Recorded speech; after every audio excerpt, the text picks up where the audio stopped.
This week we are going to cover articles of psychology in the news, right. Psychological topics in the news. Right, updates, additional information, some additional research that informs us.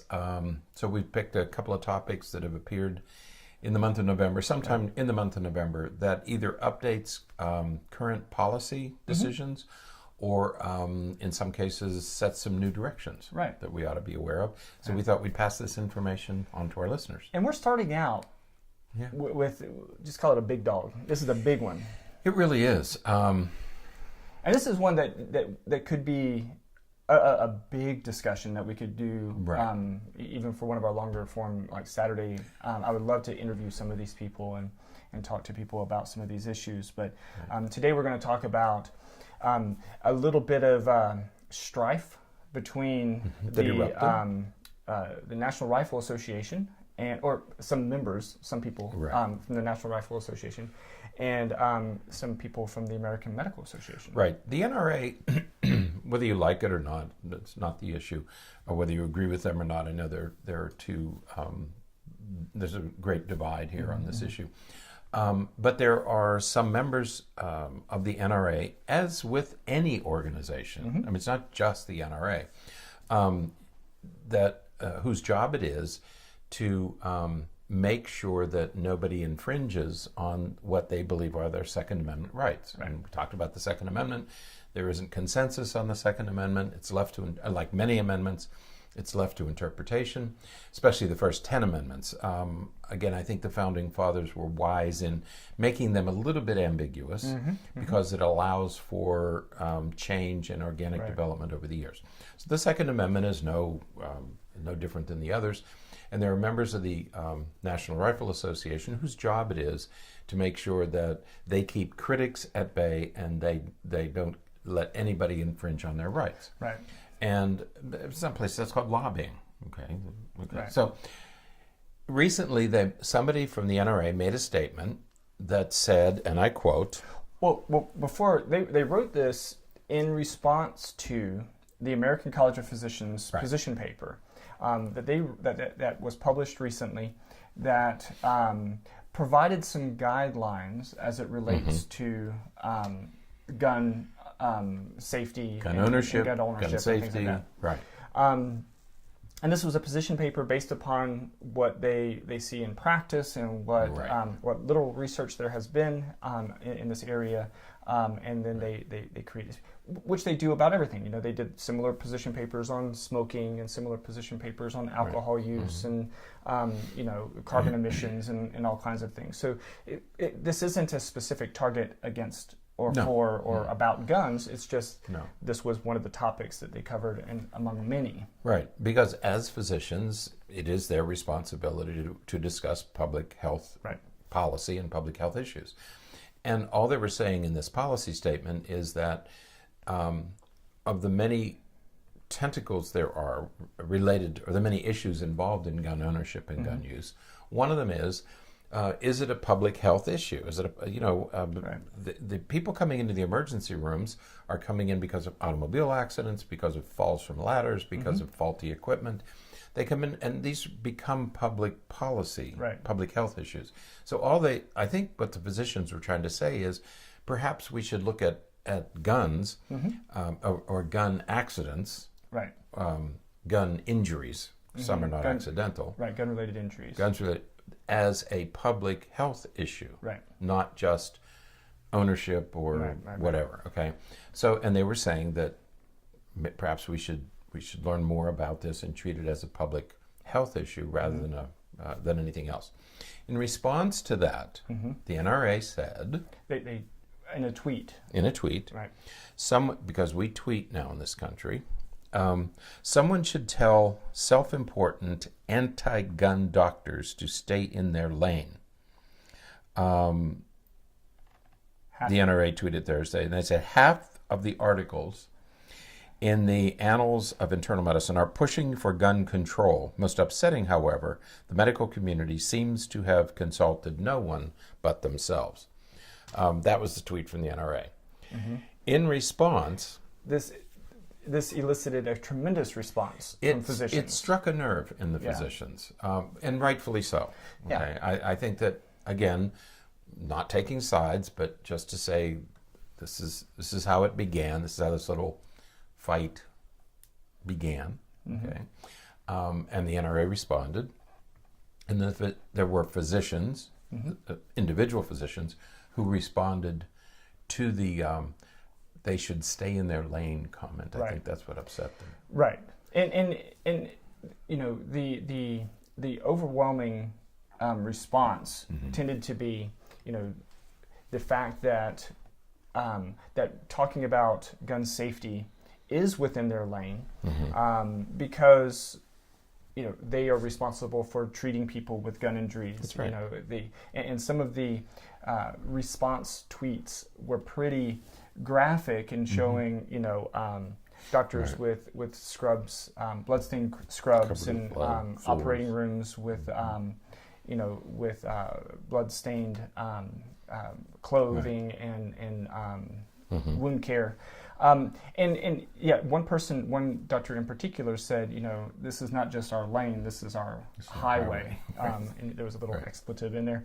But the idea is that, you know, this is something that we absolutely need to be talking about, because, you know, physicians and you know, even we as psychologists, you know, we are working with people who have either experienced injuries related to guns, or people who have loved ones who are injured or killed from gun-related accidents. And you know, I know that I have a number of patients that I work with who deal with those kinds of issues because of accidents, accidental shootings, and intentional shootings. And so, you know, to say that's an entire group of individuals who should have nothing to say about this, that's a little obtuse, maybe. Right. And I think there are several things that the physicians responded to. One is, whose lane is it? Right. It's not just the province of any one group. And quite frankly, I want the American College of Physicians and Surgeons to continue making these statements. Sure, absolutely. Because they're informative and they're accurate. Okay? These are highly intelligent people who spend their lives dealing with injury and death. And I think that they should continue, and we should welcome their policy statements, because they're thoughtful and they're based on experience and research. Okay? So, yeah, I think they do have a right. And many of the physicians that responded are gun owners. Some of them are NRA members. Right. And that was the other thing. So that when you say anti-gun, they're not anti-gun. Right. And so when you make a statement about anti-gun doctors, these were not anti-gun doctors, because in fact many physicians hunt and you know, you have weapons in their homes and maybe carry weapons with them for their own personal safety. They're allowed to do that.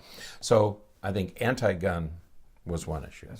Second issue was, whose lane is it? Right. Okay. And I think that physicians have a right to be in that lane because they're cleaning up the mess that guns are creating, that gun injuries are creating.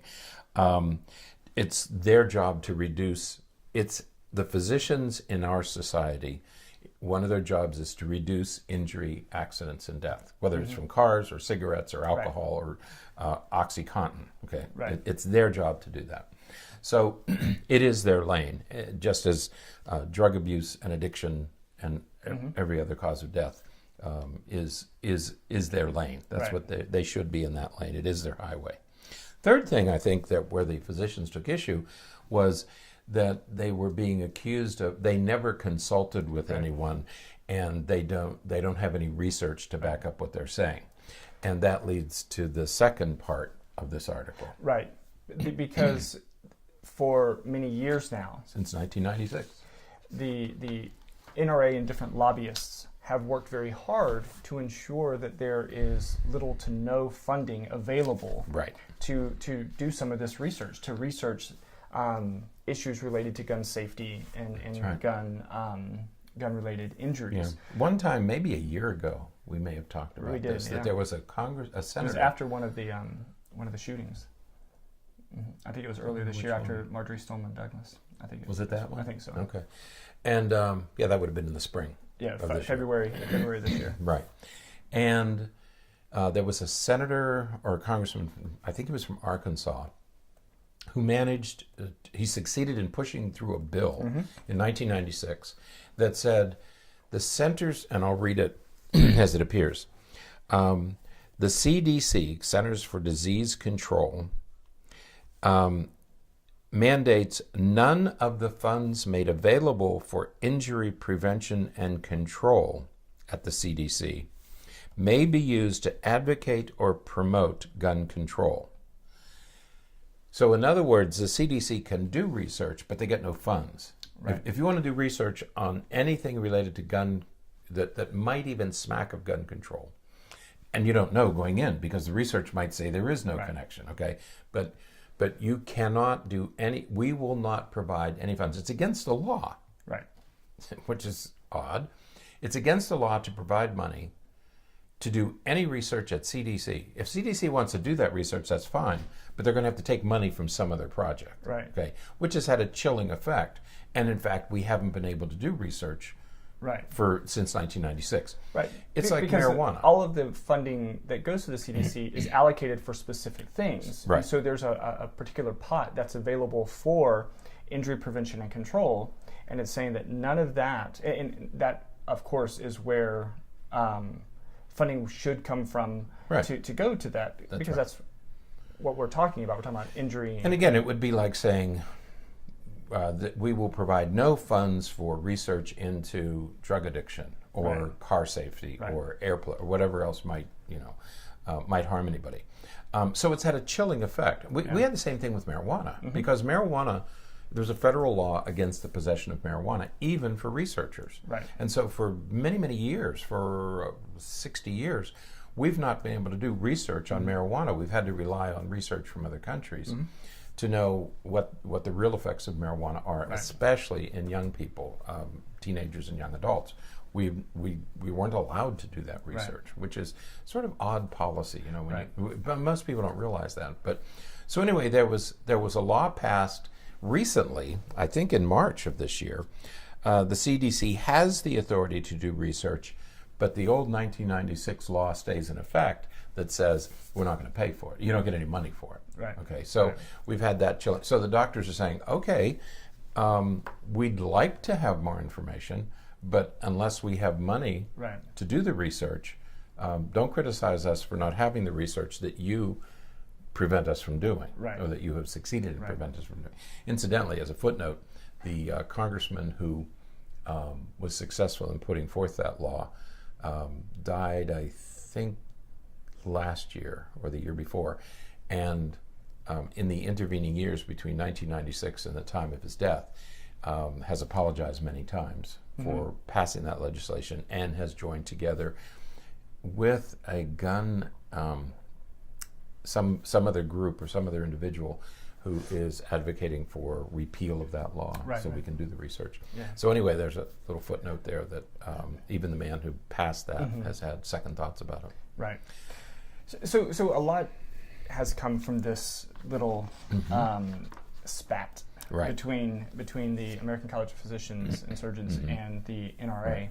But it's, we wanted to mention it because, it's certainly an important point, in this time when we're dealing with, different forms of violence, violence in churches, in schools, in theaters, in all kinds of different places that have happened over the past few years. Right. And so to talk about gun safety and all, we tend to make gun safety synonymous with gun removal, gun control or gun removal. Yeah, just taking everybody's. And those are two very different things. And so, we have to kind of break from that dichotomous thinking and work into the direction of, what is going to be best for our society. Yeah, why not study this as a public health issue? It is. I mean, there are doctors dealing with this every day, and they said they're not against guns or bullets; they're against taking bullets out of bodies. Right. Okay? There's a final note about this, and that is that about a year or so ago, we talked about this one time. Doctors in Florida were banned; pediatricians were banned from talking about guns during well-child visits. Right. Okay. Again, the NRA succeeded. In fact, I think one of the leaders of the NRA is a lobbyist in Florida. A woman in Florida is a powerful NRA lobbyist, and was successful in banning by law that physicians were not allowed to talk about, pediatricians were not allowed to talk about guns or gun safety during visits. That law has since been overturned. Right. Okay, so the federal courts have banned, they've done away with that law. Right. So it is permissible now for physicians to talk about guns, gun ownership, and gun safety during visits to the pediatrician. So again, an update on that law too. So perhaps some progress will be made. Hopefully so. So hopefully they'll work out these issues, and we'll be able to move forward and progress a little bit. Right. So, all right, that is it for today. Until next time, stay happy, stay healthy, and forget to be afraid.